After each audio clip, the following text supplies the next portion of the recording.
Akamaro k'ubutare mu mubiri ndetse n'aho wabusanga. Ubutare, feri cyangwa iron ni umunyungugu w'ingenzi cyane mu mikorere myiza y'umubiri. Ubutare bufasha imikaya ya muntu kubona umwuka wa oxygene wose ikenera kugira ngo ikore neza. Ubutare kandi ni ingenzi cyane mu guhindura isukari imbaraga umubiri ukoresha. Buri munsi umubiri ukenera hagati ya miligrama 10 na miligrama 18 z'ubutare bitewe n'ikigero cy'ubukuru ugezemo. Muri uwo mubare 70% biba bibitswe mu turemangingo tw'amaraso, 26% bikabikwa mu mwijima, urwagashya n'amagufa naho 4% bikajya ahandi hasigaye.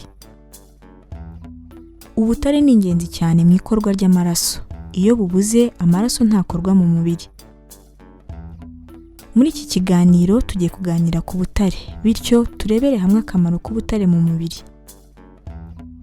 Muri iki kiganiro kandi turarebera hamwe ingaruka zo kugira ubutare burenze igipimo mu mubiri, ndetse tunamenye ibiribwa bikungahaye ku butare kandi dusobanukirwa ibintu dukwiye kwitondera ku butare, by'umwihariko abantu babukeneye kurusha abandi mu mibereho ya buri munsi.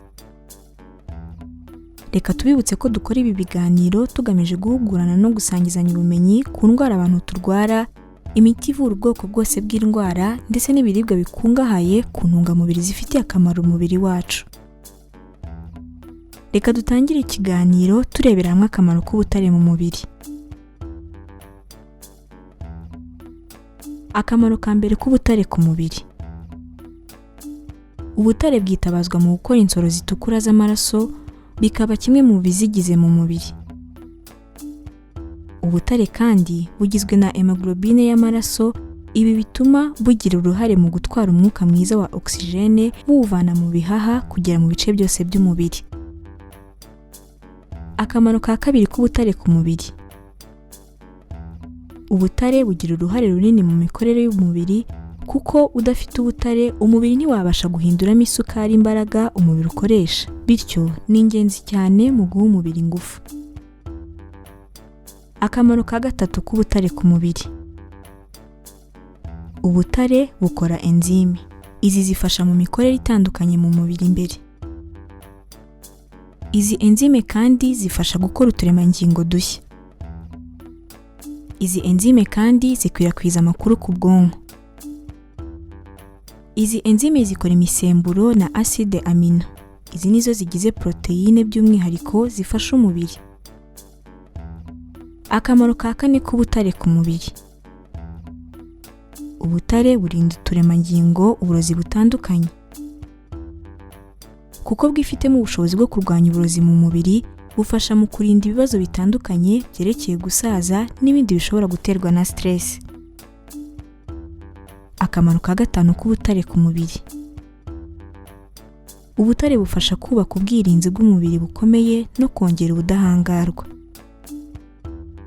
Reka noneho turebere hamwe ingaruka zo kubura ubutare mu mubiri cyangwa iyo bwagabanyutse. Ingaruka ya mbere ni indwara izwi nka anemia. Iyi ni indwara yo kubura amaraso.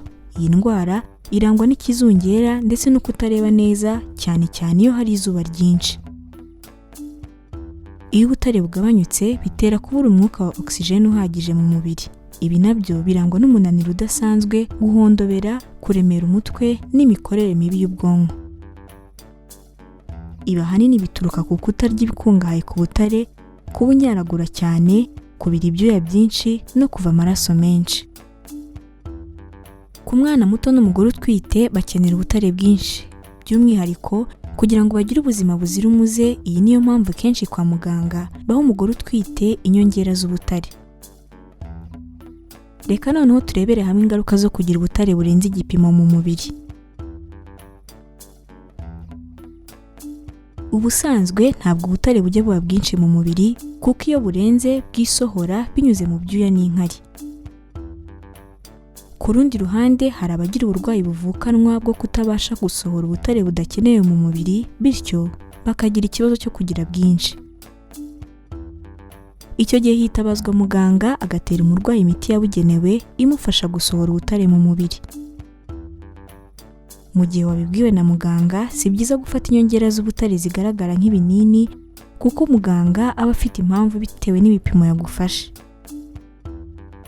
Igihe ufashe urugero ruri hejuru bishobora guteza ibibazo bitandukanye mu mubiri, harimo n'ibikomeye cyane nko kwangirika k'umwijima, amaraso kugenda gahoro cyane ndetse bishobora kukuviramo n'urupfu. Si ngombwa kenshi gufata izi nyongera kuko hari ibyo kurya bishobora kubonekamo nk'uko tugiye kubiganiraho. Reka noneho turebere hamwe aho dusanga ubutare. Ubusanzwe ubutare buri mu byiciro bibiri, ubutare bwa M n'ubutare bwa non-M. Ubutare bwa M buturuka ku nyamaswa. Umubiri uhita ubwinjiza byoroshye bitandukanye n'ubutari M kuko bwo bigora umubiri kubwinjiza ngo bukoreshwe. Reka turebere hamwe ibiryo bikungahaye ku butare bwa M. Inyama zitukura ni kimwe mu biribwa bikungahaye ku butare bwa M. Ingurube ni kimwe mu biribwa bikungahaye ku butare bwa M. Inkoko ni kimwe mu biribwa bikungahaye ku butare bwa M. Inyama z'umwijima ni kimwe mu biribwa bikungahaye ku butare bwa M. Inyama z'intama ni kimwe mu biribwa bikungahaye ku butare bwa M. Amagi ni kimwe mu biribwa bikungahaye ku butare bwa M. Amafi ni kimwe mu biribwa bikungahaye ku butare bwa M. Reka turebere hamwe ibiryo bikungahaye ku butare butari M. Mu bishyimbo ni kimwe mu biribwa bikungahaye ku butare butari M. Amashaza yumye ni kimwe mu biribwa bikungahaye ku butare butari M. Imbuto za sezame ni kimwe mu biribwa bikungahaye ku butare butari M. Imbuto z'ibihaza ni kimwe mu biribwa bikungahaye ku butare butari M. Ibigori ni kimwe mu biribwa bikungahaye ku butare butari M. Ingano ni kimwe mu biribwa bikungahaye ku butare butari M. Uburo ni kimwe mu biribwa bikungahaye ku butare butari M. Amasaka ni kimwe mu biribwa bikungahaye ku butare butari M. Beterave ni kimwe mu biribwa bikungahaye ku butare butari M.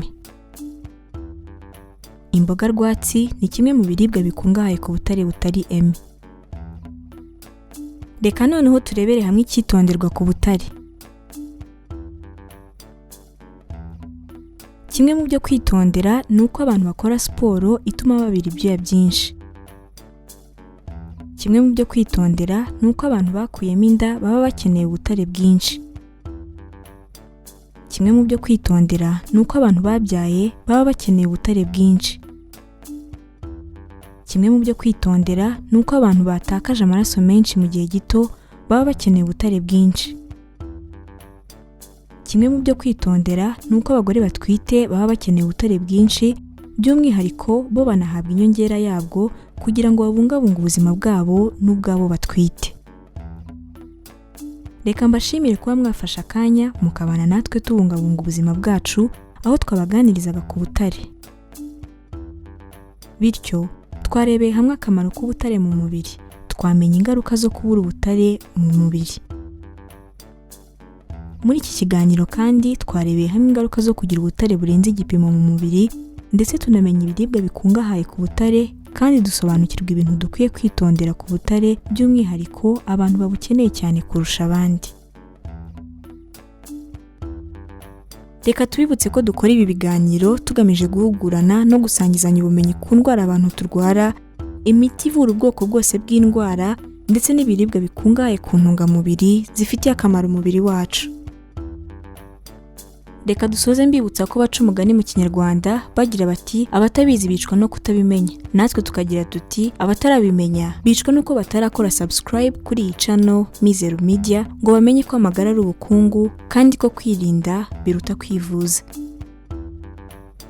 Niba utarabikora nyabuneka kanda subscribe kandi ukande kuri iyo nzogera byegeranye, kuko nibwo buryo bwonyine rukumbi buzagufasha kubona ibindi biganiro tubategurira.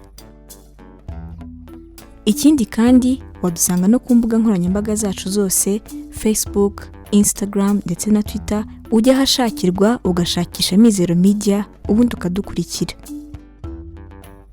Kudusangiza ibitekerezo byanyu ningenzi cyane, bityo ubaye haricyo wifuza kutubaza, haricyo wifuza kudusobanuza, cyangwa haricyo wifuza kutwunganira kuri iyi ngingo ndetse n'izindi twabagejejeho, nyabuneka twandikira muri comments hano kuri iyi channel. Mu gihe wakunze ikiganiro twabagejejeho, kanda like ubundi ntiwihererane ubu butumwa, ukore share, ubisangize inshuti n'abavandimwe bawe kugira ngo nabo basobanukirwe uburyo bwo kubungabunga amagara yabo. Iki ni ikiganiro Amagara n'Ubukungu, ikiganiro mutegurirwa na Mizero Media mukakigezwaho nanjye Nicole Giraneza. Ni ikiganiro mukurikira buri wa kabiri, ku wa kane ndetse no ku wa gatandatu. Amahoro y'Imana bane namwe kandi tubifurije kwirinda mbere yo kwivuza.